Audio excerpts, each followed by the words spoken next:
Two heads, one tail, Yang Yin.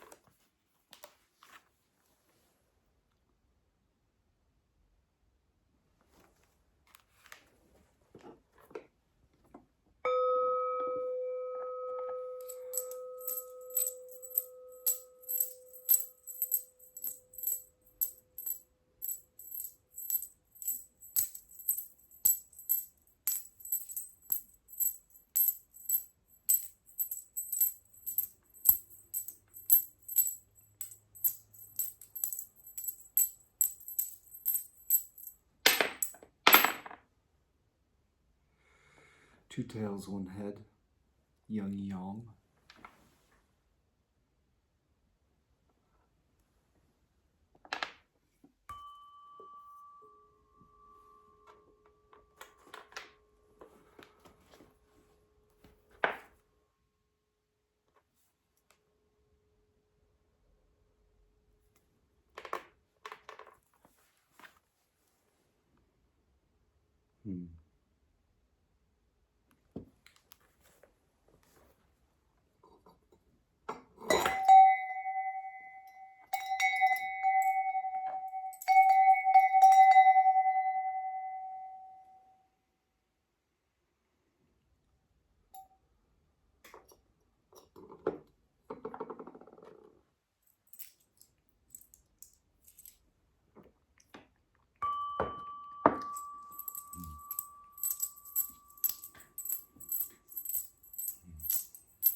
Two heads, one tail, Yang Yin.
Two tails, one head, Yang Yang.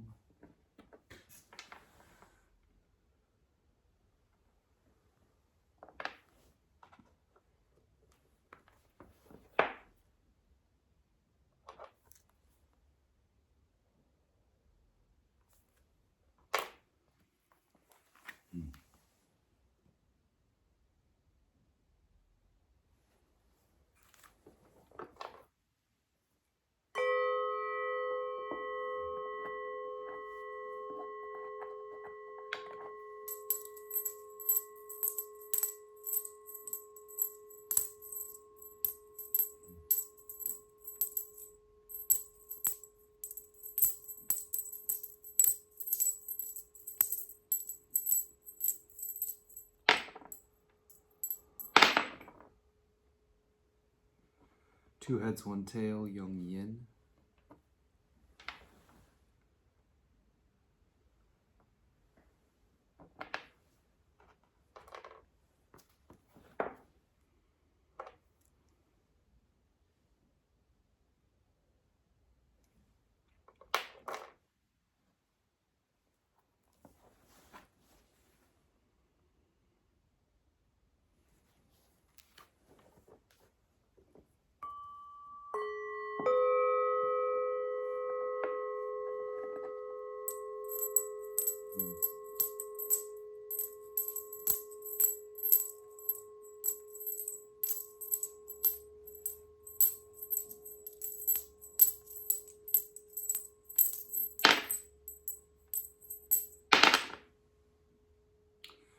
One head, two tails, yang yang.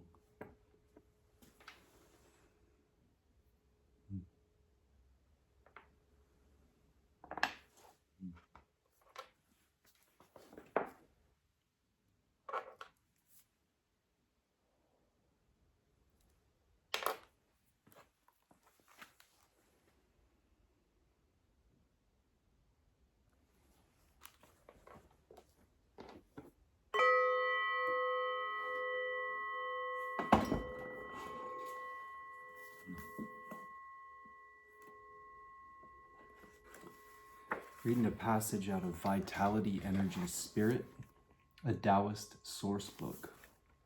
This comprehensive anthology traces the teaching on the three treasures, vitality, energy, and spirit, through the long history of Taoism, along with brief selections from the classic texts of Lao Tzu and Chuang Tzu. The book presents a rich selection of tales and sayings from Taoist literature, as well as a broad range of writings from the Complete Reality School. Discourses on the teachings of Wang Che, on sitting.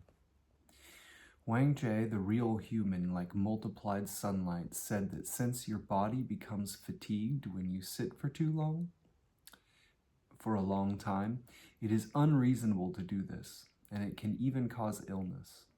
As long as the mind does not stick to things, you can be imperturbable. This is the correct foundation of true stability. Using this for stabilization, the mind and energy are harmonized, becoming lighter and clearer the longer this is practiced. Using this as a test, you can tell right from wrong. If you can extinguish each arousal of mind, you will annihilate conscious cognition and enter into the steadiness of forgetting. If you let the mind get aroused and do not collect or control it, then you are no different from an ordinary person. If you only cut off the sense of good and bad and your mind is aimless, floating and roaming around arbitrarily, depending on self-stabilization, you are just fooling yourself in vain. If you engage in all sorts of activities and claim your mind is not influenced by them, this is very good talk, but quite wrong in practice. True learners are especially wary of this. Now, if you put a stop to delusions but do not extinguish awareness, keep calm but do not stick to voidness, practicing this with consistency, you will spontaneously attain true vision. In case you have doubts about something, go ahead and think it over so that the matter can be settled and what is in doubt can be understood. This too is a correct basis for producing wisdom. Once you have understood, then stop thinking. If you go on thinking, you will harm essence by intellect, damaging the basis because of the offshoot. Though intellect may bring you distinction for a time, ultimately it will cause defect in the work of eternity.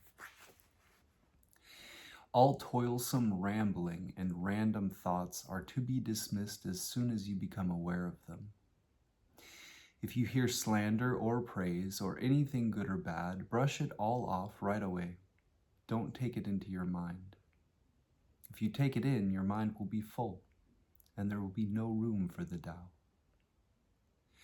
Whatever you see and hear it as if you did not see or hear. Then right and wrong, good and bad will not enter your mind. When the mind does not take in externals, this is called emptying the mind.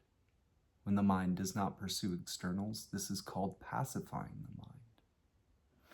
When the mind is peaceful and empty, the Tao comes of itself to dwell therein. Emptying the mind. A classic says, if people can empty the mind and remain empty without desiring the Tao comes of itself. Once the inner mind does not dwell fixedly on anything, outward action too is uncontrived. This is neither pure nor defiled, so there is nowhere for praise and censure to arise. It is neither knowledge nor ignorance, so gain and loss have no way to cause disturbance. In truth, one accords with the mean as the constant. Provisionally, one adapts to the time. At least one avoids entanglements. This is its wisdom. If you exercise thought and act incessantly at an inappropriate time on an inappropriate matter and claim you are unattached, this is not real study. Why? The mind is like an eye.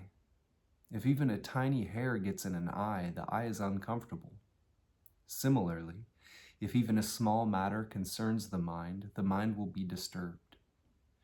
Once afflicted by disturbance, it is hard to concentrate. What is essential to practice the Tao is to get rid of afflictions. If afflictions are not removed, it is impossible to attain stability. This is like the case of a fertile field, which cannot produce good crops as long as the weeds are not cleared away. Cravings and ruminations are the weeds of the mind. If you do not clear them away, concentration and wisdom do not develop. The mind is used to resting on objects and not used to independence. If it is not placed on anything for a while, it finds it difficult to be at ease. Even if it is peaceful for a while, it again reverts to distraction, now aroused, now quiet. If you purposely cause it to be undisturbed, taming it perfectly over a long period of time, it will naturally become peaceful and at ease. Day and night, no matter what you are doing, you should attentively settle the mind. If you are not yet able to attain peace, then you should calmly nurture it, not letting anything vex you. Then you will gain a little peace and relaxation, and so can be naturally comfortable. Gradually taming the mind, it will become increasingly clear and deep. Oxen and horses are domestic animals, but if you let them go free and do not restrain them, they will naturally become wild and will not submit to the harness. Hawks and falcons are wild birds, but if they are tied up by people and are always perched on the wrist, they naturally become tame. So it is with the mind. If you let it run wild and do not restrain it, it will grow increasingly coarse. How then will you be able to perceive that which is subtle? Being unaffected. Some say those who practice the Tao are in the midst of things, but their minds are unaffected. Though involved in action, their spirits are undisturbed. There is nothing that they do not do, yet never are they perturbed. Now, if one only avoids activity and takes to calm, seeking stability apart from action, struggling to suppress and control, then whether there is movement or stillness, one single-mindedly sticks to keeping stationary. This produces the twin illnesses of grasping and rejection, totally unawares. Is it not a mistake to consider an external fixation to be an essential step on the way? The answer to this is that what we consider great is the totality of things, and what we call the way is penetration of things. To be in the midst of things without being affected, to deal with affairs without being disturbed is truly great, truly wonderful. But there is something as yet unclear in the view expressed in this question. What is that? It is only seeing the result without understanding the process. Just as an enormous tree grows from a tiny sprout, the stabilization of the spirit and attainment of enlightenment comes about through accumulated practice.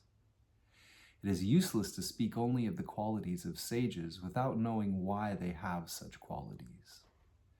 Simplifying affairs. For people practicing the way, nothing compares to simplifying affairs. Know what is essential. Discern relative importance. Understand what to leave and what to take. Whatever is not essential and not important, one should omit. For example, luxurious food and clothing, social distinction, and material riches are all extraneous likes of psychological desire, not good medicines that enhance life. When people pursue them, they bring about their own destruction. What could be more confused? Genuine observation. Genuine observation is the prescience of the wise, the perceptivity of the able. Every meal, every nap is a potential source of gain or loss. Every act, every word can be a basis of calamity or fortune. Skillfully holding the branch is not as good as clumsily preserving the root. Observing the root and knowing the branches is not a feeling of competitive haste. Collecting the mind and simplifying the affairs, day by day one reduces contrivance. When the body is calm and the mind uncluttered, only then can one observe the subtle. Nonetheless, the body that practices the way must be sustained by food and clothing. There are some matters that cannot be neglected, some things that cannot be abandoned. These you should accept with an open mind and manage with clear eyes. Don't consider them obstacles, lest your mind become anxious.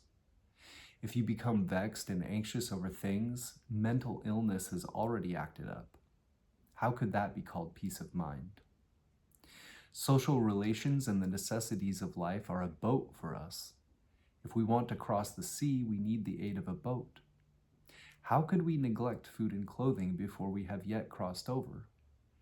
That which is unsubstantial is really not worth striving for, but in the process of freeing ourselves from that which is insubstantial, we cannot get rid of it all at once. Yet even though we work and strive, we should not think of gain and loss. Let the mind be always calm and steady, whether or not there is anything of concern. Seek the same as other people, but do not be greedy like other people. Get what others get, but do not hoard like others do. Without greed, there is no anxiety. Not hoarding, there is no loss. One is then like others in outward appearance, but the inner mind is always different from that of worldlings. These are basic essentials of speech and action which should be rigorously practiced. The ills of materialism. If there's an illness that is hard to get rid of, even when one has cut off entanglements and simplified affairs, one should observe it objectively. If one is seriously affected by materialism, one should realize that infection by materialism is entirely due to thoughts. If thoughts do not arise, there is no concern with material things. One should know that when thoughts of material things are not projected outwardly, the materialistic mind is forgotten inwardly. Forgetting thoughts, the mind is empty. Who plays host to material things? A scripture says that forms are only imaginations, and imaginations are all empty. Why be concerned with forms? If you see other people doing evil and conceive aversion to them, that is like seeing people destroy themselves, stretching out their necks to the sword to kill themselves.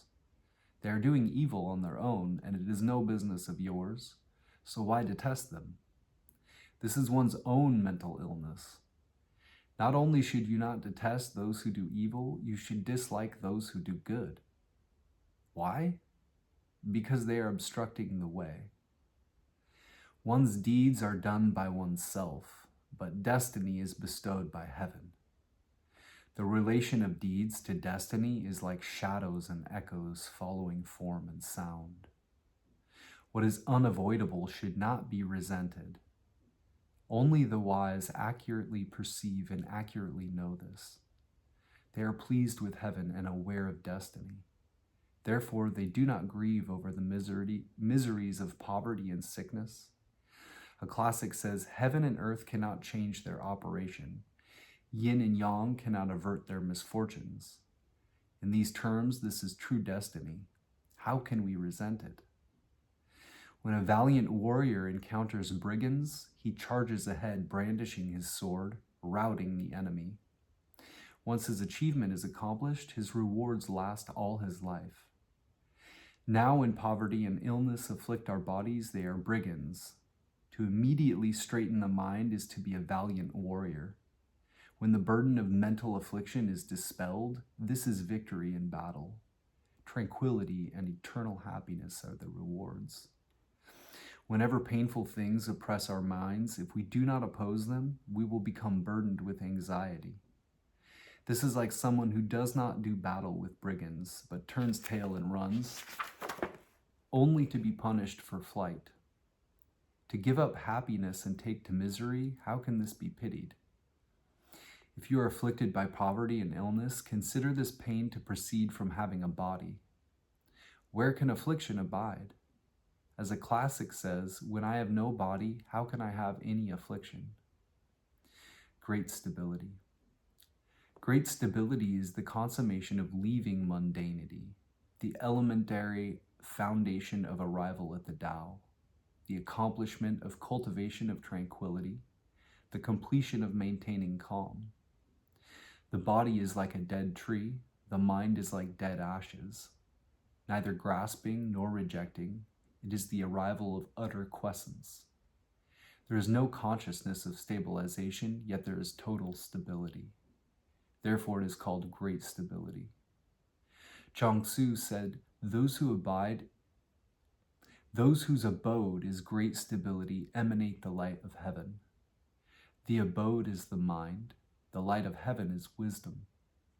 When emptiness and tranquility reach the extreme, then the Tao is present and wisdom arises.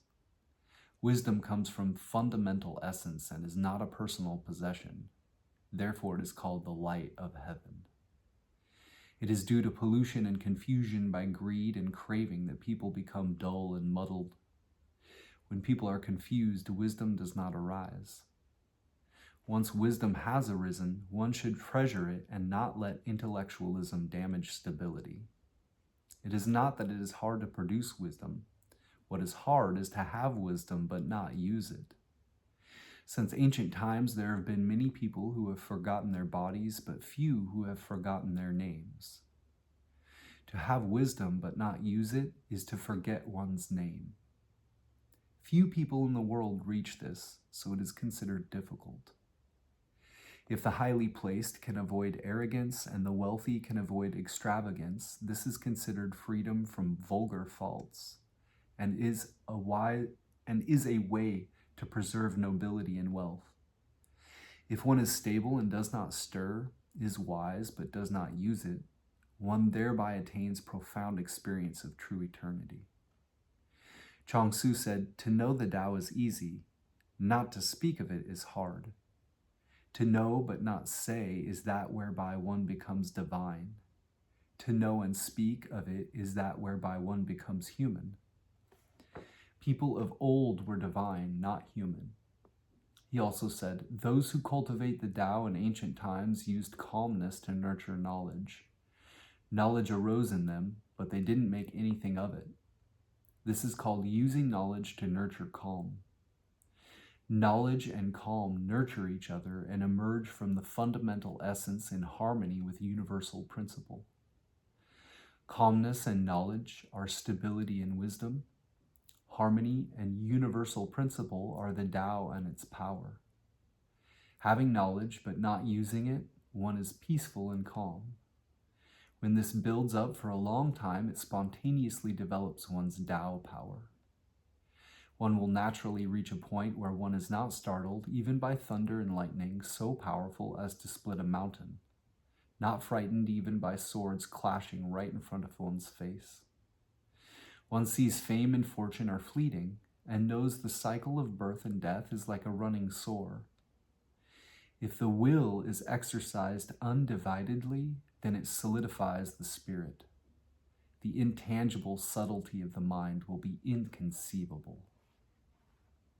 Attaining the Tao. The Tao is something miraculous. Spiritual, it has an essence. Empty, it has no form. It is unfathomable whether we follow after it or go forth to meet it. It cannot be found in shadow or echo. No one knows why it is as it is. Supreme sages attained it in antiquity. It has been transmitted to the present by subtle means. The Tao has a profound power that gradually transforms the body and the spirit. The body is mastered along the way, becoming united with the spirit. One who has attained this is called a spiritual person. The essence of spirit is open and fluid. Its substance never changes or disappears. Because the body is mastered through the Tao, it has no birth or death. In concealment, the body is the same as spirit. Revealed, the spirit is the same as energy. This is how it is possible to walk on water and fire without harm, to cast no shadow in the sunlight or moonlight. Whether to remain alive or disappear is up to you at this point. There's no gap between leaving the world and entering the world. If even the body, which is material, can reach intangible sublimation, how much more so can spiritual knowledge, which becomes more far-reaching as it grows deeper. The classic on the living spirit says, when the body and spirit are united, that become the true body. The scripture on rising in the West also says, body and mind join, thus making it possible to last forever. There are, however, differences in depth of power along the way of open non-reification. If the power is profound, it affects the body as well, but if it is shallow, it affects only the mind. One whose body is affected is a spiritual person. One whose mind is affected only gains intelligent awareness and cannot escape physical death. Why? Intelligence is a function of the mind. When used too much, the mind is fatigued. When one first gains a little wisdom, one is joyful and becomes loquacious. Spirit and energy leak out, so no spiritual light bathes the body, ultimately resulting in early death. Therefore, the Tao is hard to complete. This is what the classics call liberation from the corpse. Therefore, great people hide their light and conceal their brilliance. This is how they gain complete fulfillment. Stabilizing the spirit, taking good care of energy, they study the Tao unminding. When the spirit merges with the Tao, this is called attainment of the Tao. The classic says those who assimilate themselves to the Tao are also absorbed by the Tao. In the mountains, there's a kind of jade that keeps plants and trees from withering. Similarly, if people embrace the Tao, it will keep their physical bodies strong. By steeping oneself in the Tao for a long time, one can transform substance so that it is the same as spirit, refine the body into something subtle, and merge with the Tao. Then the illumination of knowledge is boundless, and the body is infinitely transcendent.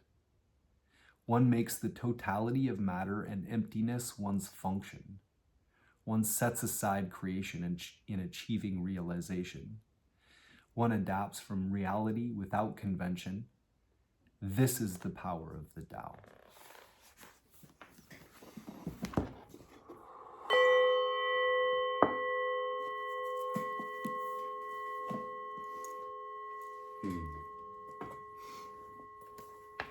The bottom trigram of our only hexagram is broken, solid, broken, or open, whole, open. This is the trigram con, water. Con is deep water, flowing and formless. He is the complement of Li. Li is fire and light. Dark where Li is bright, unconscious to her sharp lucidity, and represents a more fluid, intuitive, and emotional way of perceiving. This is danger, exposure, and solitude, and the need to respond with courageous self-reliance when confronted by the haunting unknown. Water is the middle sun, situated in the north, associated with midwinter and midnight.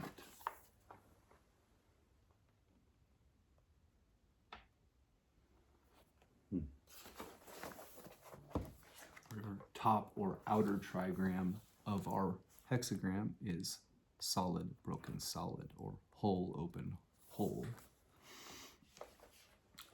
This would be Li, fire and light.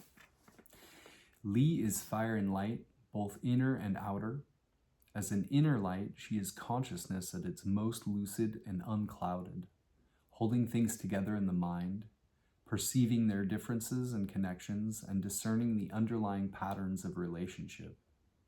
And as well as vision, Li is the light that makes things visible, the power to cast light on things, spreading clarity and the awareness of order. Li is the middle daughter, living in the south, the region of midsummer and the burning sun.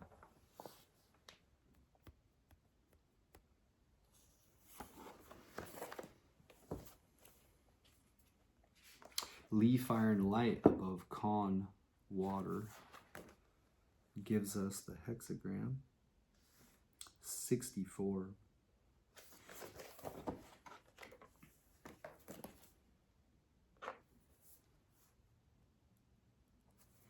We'll be reading our definitions from the Taoist I Ching by I-ming, written in 1796. He was a Taoist adept.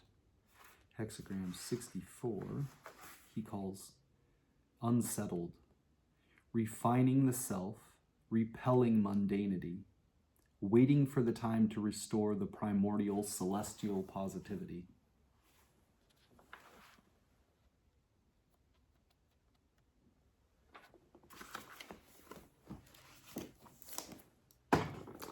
We will start reading from Hilary Barrett's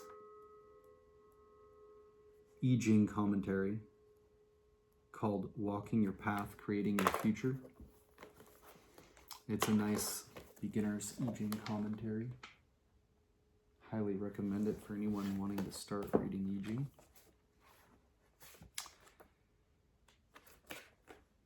Ching. When we approach the I Ching to consult the oracle, the question will always be in the general context of how can I act in creative relation with the spirits or forces shaping this moment of time.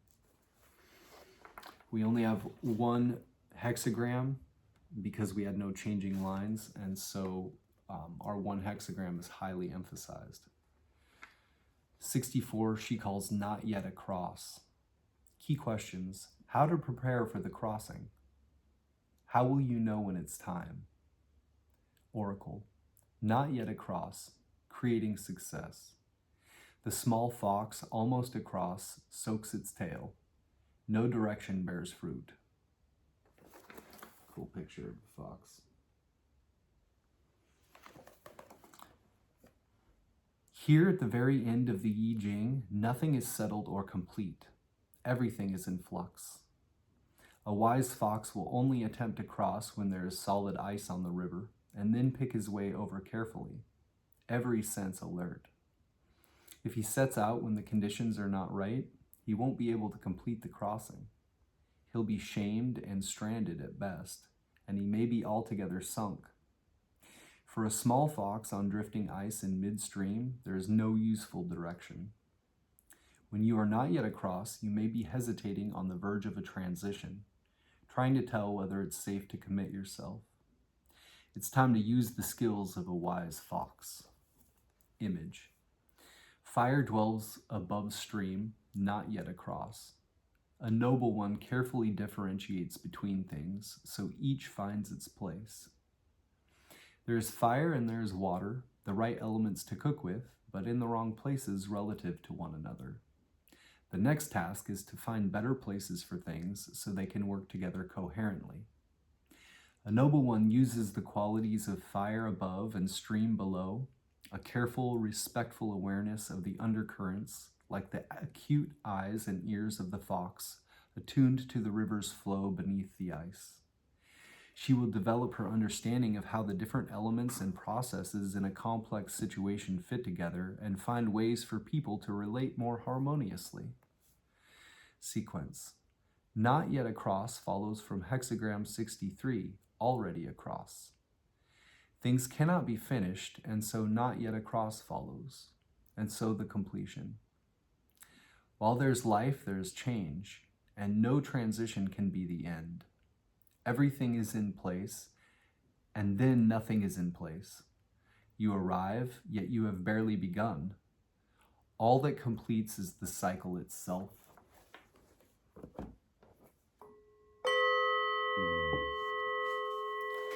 That, by the way, is the very last hexagram of the I Ching. We will now read from James Dekorne's Gnostic Book of Changes. I've left links to his site and the I Ching hexagram that we received. Will be in the description box below, as well as some other goodies. Unfinished business is what James Dekorne calls it. Other titles might be, James Dekorne is a practitioner of the Tao as well.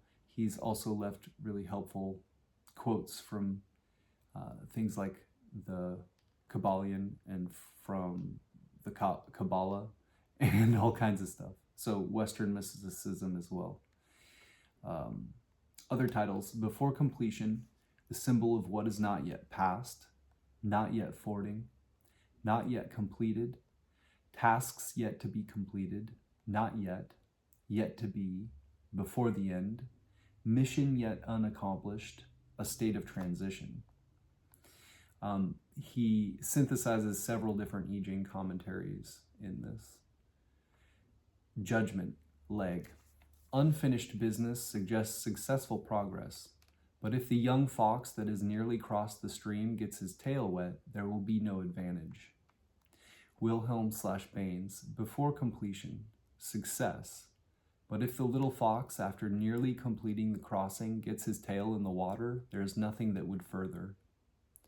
Blofeld, before completion, success. Before the little fox is quite completed its crossing of the ice, its tail gets wet. This implies that we are to expect a setback in our plans.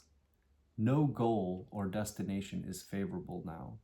Hence, this is a time for waiting and for drawing in our horns, that the last of the 64 hexagrams should be before completion rather than after completion, number 63, may seem surprising until it is recalled that there is nothing final about it.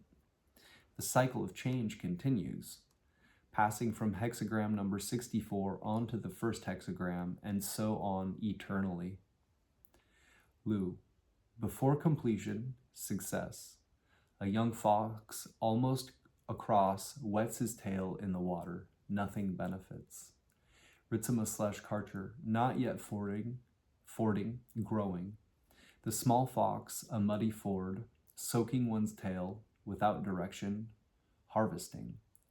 Without direction, harvesting, Wu Yu Li says, no plan or direction is advantageous. In order to take advantage of the situation, do not impose a direction on events.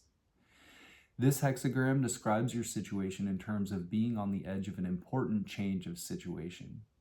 It emphasizes that waiting and accumulating energy to begin the upcoming move is the adequate way to handle it. Slofnacy, not yet completed. Receipt, the little fox at the point of fording wets his tail. There is no place beneficial. The image, leg. Fire over water, the image of unfinished business. The superior man carefully discriminates among the qualities of things and the different positions they naturally occupy. Wilhelm, fire over water, the image of the condition before transition. Thus, the superior man is careful in the differentiation of things so that each finds its place. Blofeld, this hexagram symbolizes fire above water. The superior man takes care to distinguish between things before arranging them in order. Ritzema/Karcher, fire located above stream, not yet fording. The Chun-Tzu, or chief son or superior person, uses considering to mark off the beings residing on all sides. Wu, there's fire above water. This is mission yet unaccomplished. Thus, the Chun-Tzu, or chief son or superior person, makes careful distinction of things and their proper places of being. Commentary. Confucius/Leg, progress and success are suggested by the magnetic fifth line in the ruler's place. Although he has nearly crossed the stream, the young fox has not yet escaped from the midst of danger and calamity. Getting his tail wet means that the end does not reflect the intent of the beginning. Although the places of the different lines are not those appropriate to them, yet a dynamic and a magnetic line always respond to each other. Leg.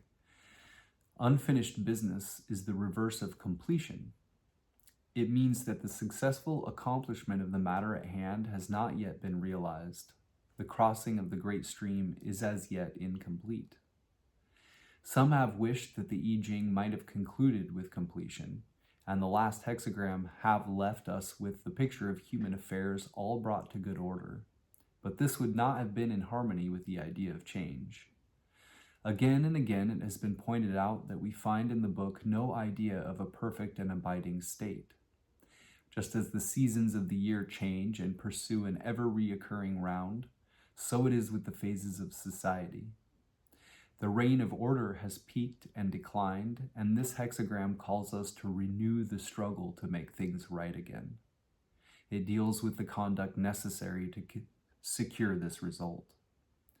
Not one of the lines in the hexagram is in its correct place.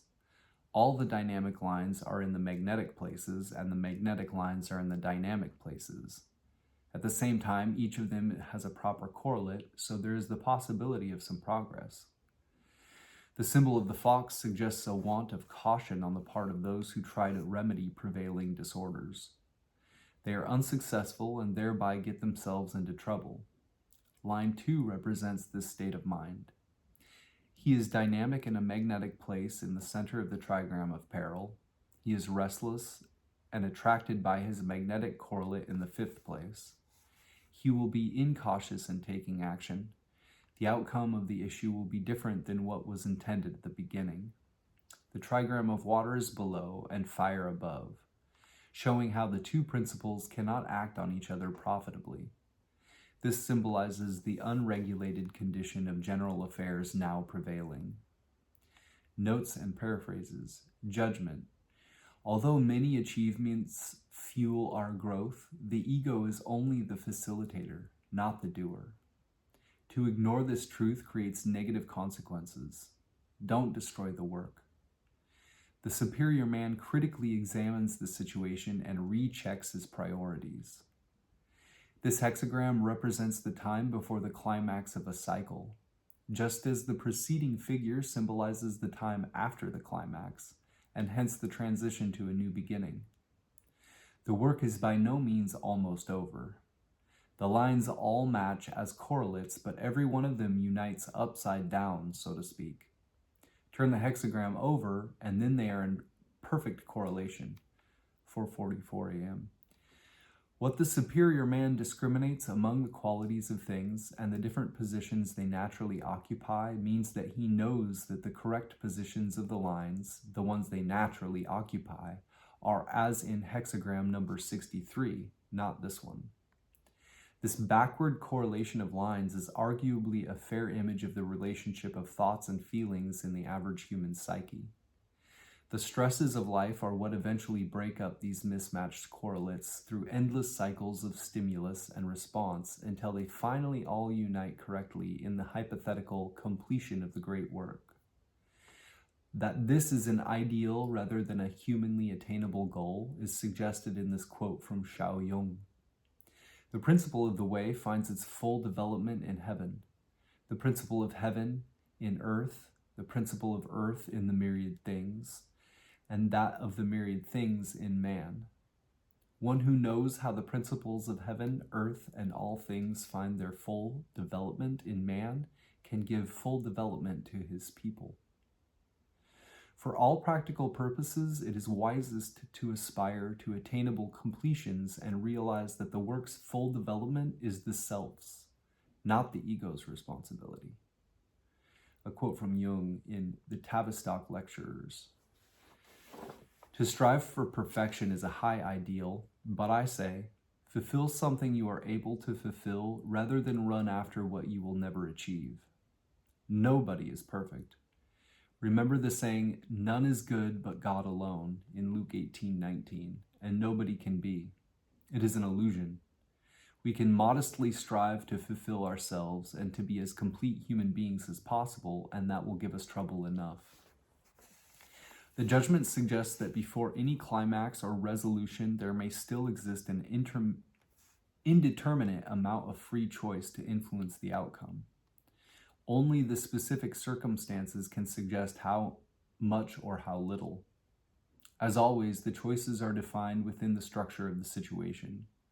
The magnetic ruler in the fifth place implies that a favorable outcome is possible, but only through clear perception and willpower can it come about.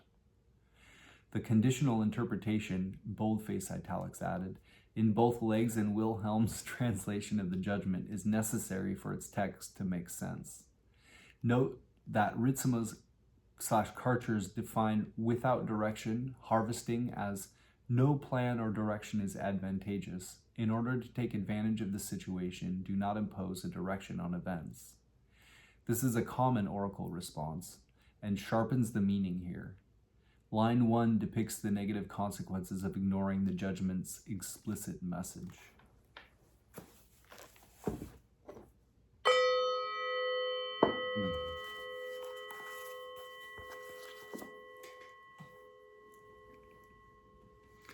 Now we will turn to Liu I-ming's Taoist Te Ching, written in 1796 while he was a Taoist adept.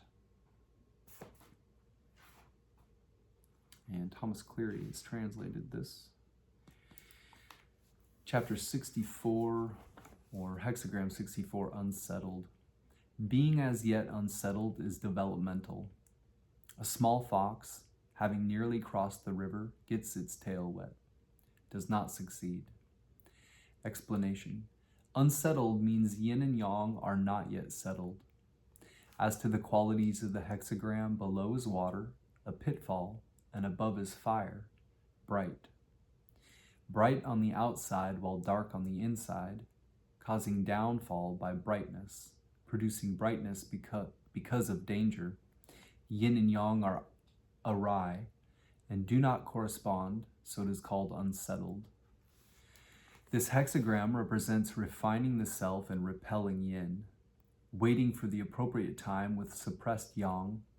It follows on the previous hexagram, predominance of the small. In predominance of the small, activity and stillness are as one. By smallness, yin, one cultivates the path of non-striving. This is done after yin and yang complete and settle each other. Before they are settled, however, it is first necessary to reach all the yins that trap yang.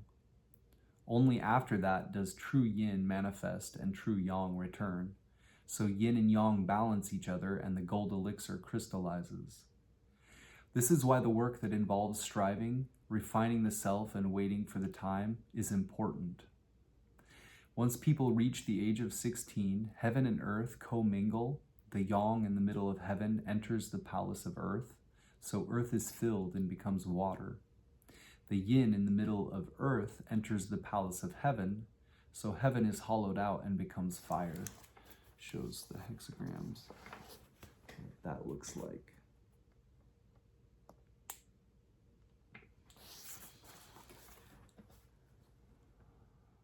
The yin in fire receives the yang energy of heaven. Yin and yang aggregate and it turns into fire. The yang in water receives the yin energy of earth. Yin and yang steam and it becomes water. This fire and water are in the temporal mixing of yin and yang. The confusion of real and artificial, growing day and night, the warm, gentle fire changes into violent, hot fire, and the water of true unity changes into the water of unbridled lust. Once the nature of fire erupts, the discriminatory consciousness takes charge of affairs and the original spirit withdraws. Once the nature of water acts, the polluted vitality causes trouble and the original vitality is depleted. At this point, people begin to vie for honor, plunder for profit, contest for victory, and seek power, depriving others to benefit themselves, using intellectual brightness outwardly, indulging in emotions, giving free rein to their desires, deluded by objects of sense. They ravage and abandon themselves, the danger of mundanity being stored within. Bright on the outside, but dark on the inside, they bury the real and accept the false. The human mentality looms dangerously. The mind of Tao is now faint. Essence is disturbed. Life is shaken. Yin and yang are out of harmony. The 5 elements injure one another. All sorts of emotions and cravings are in full force. All sorts of schemes and wiles are there. This is why being unsettled is unsettled. However, being unsettled means not yet having reached settlement. It does not mean settlement is not possible, only that the person has not yet sought that settlement. If one seeks settlement, ultimately it will be possible to be settled. This is why there is a development aspect to being unsettled. But though there is a way of development in an unsettled state, nevertheless, since the negative energy of acquired conditioning has been operative for so long, and the primordial true positivity is sunken so deeply, settlement cannot be effected immediately. The work of self-refinement is necessary before you can see an effect. Self-refinement means refining the human mind. The human mind is the progenitor of all mundanities. Once the human mind is gone, accumulated mundanities evaporate. Light arises in the empty room, and true celestial energy gradually approaches restoration. But before refinement of the self is perfected, the mind is not empty and the light is not true. Negativity and mundanity still have not withdrawn completely, and one cannot seek their end in a hurry. If one does not know the firing process and rushes to achieve settlement, this is still the human mentality acting, working with false understanding. Then the unsettled will never be settled. This is like a small fox having nearly crossed the river, gets its tail wet, and does not succeed. A fox is associated with yin, a creature known for its suspiciousness. Though a small fox is not very suspicious, it cannot be entirely free from doubts. As long as the human mentality is not gone, the mind of Tao does not become manifest. This is like the small fox. Though nearly settled, before reaching settlement, if the refinement of the self is incomplete when settlement is nearly reached, though one wants to go ahead, one instead falls behind. Therefore, practitioners of the Tao in refining the self must reach utter emptiness and tranquility, the yin trapping yang withdrawing completely, before the primordial yang energy comes from within nothingness, and true yin and true yang unite, able to settle what is unsettled. A classic says, if refinement of the self is imperfect, the restored elixir does not crystallize. So we know refinement of the self is the first step in practicing Tao. I'll also read the commentary section on Hexagram 64, not yet settled. Fire above, water below. Fire is above water, not yet settled. Thus, superior people carefully discern things and keep them in their places. Not yet settled means something has not yet reached settlement. Above is fire, below is water. The fire is above water. When fire is above water, the fire cannot heat the water, and the water cannot control the fire. Water and fire in separate places is the image of being not yet settled. What superior people see in this is that once people get mixed up in temporal conditioning, the real is obscured and the artificial comes forth. Body and mind are unstable. Vitality and spirit are clouded.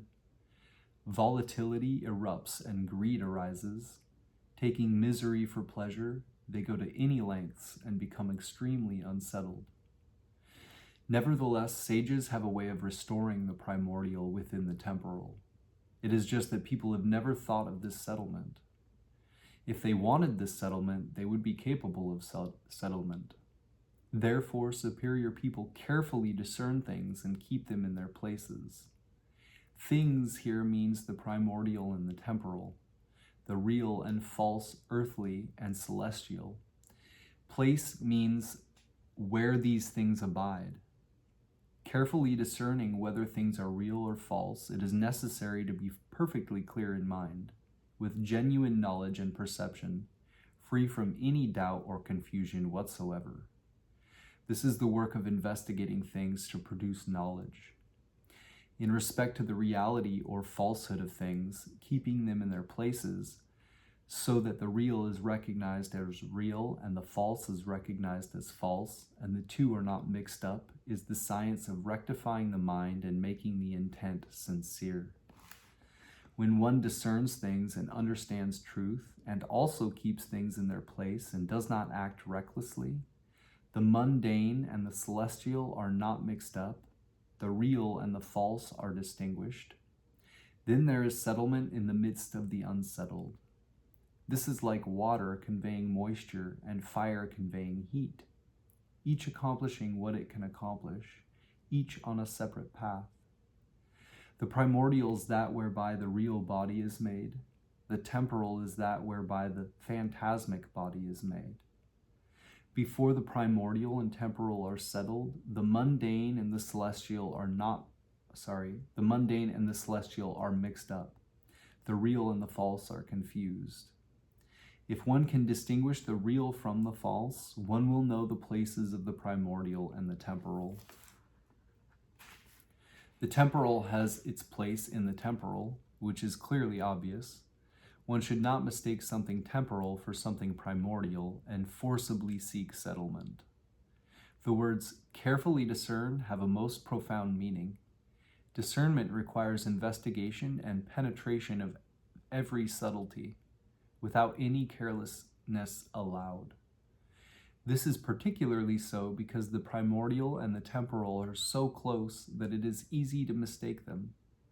Only by careful, minute discernment is it possible to recognize truly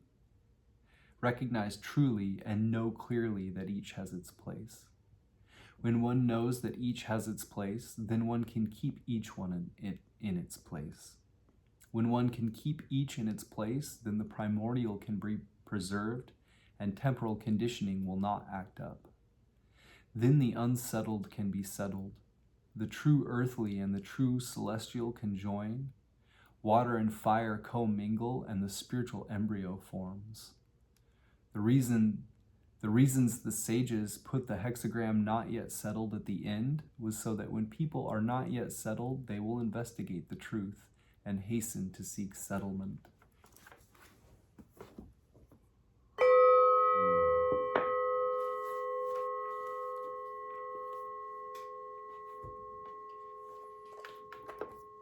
We'll also read a chapter from the Tao Te Ching that is randomly card drawn, like so.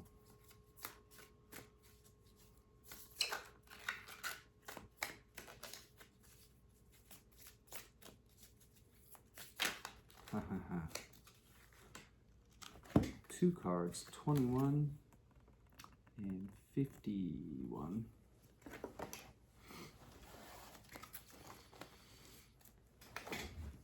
This translation of the Tao Te Ching is by Jia Fu Fang in Jane English.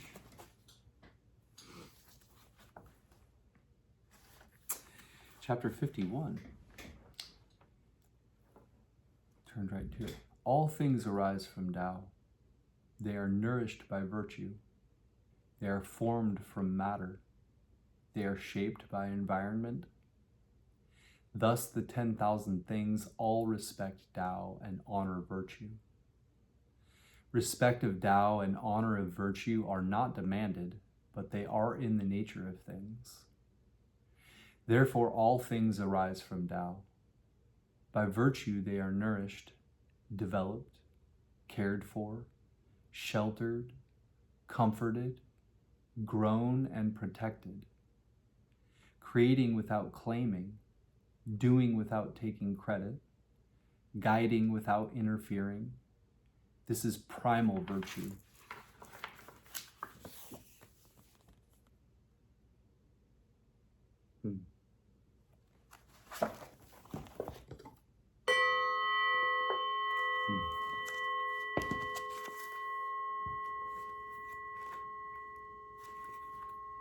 Chapter 21 of the Tao Te Ching.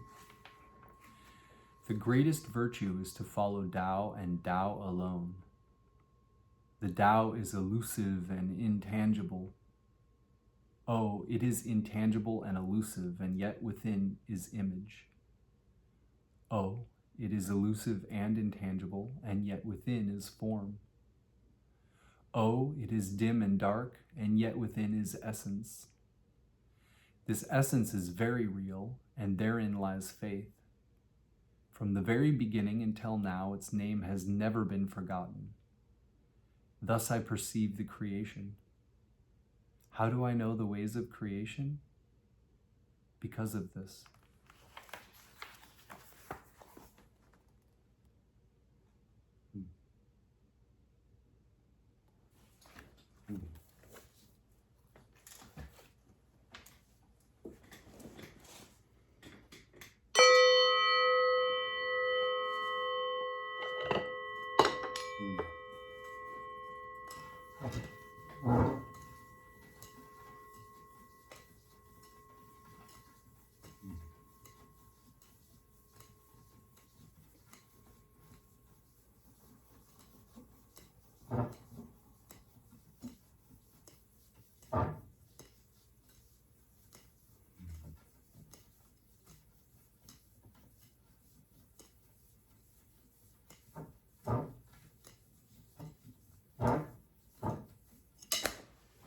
Mm-hmm.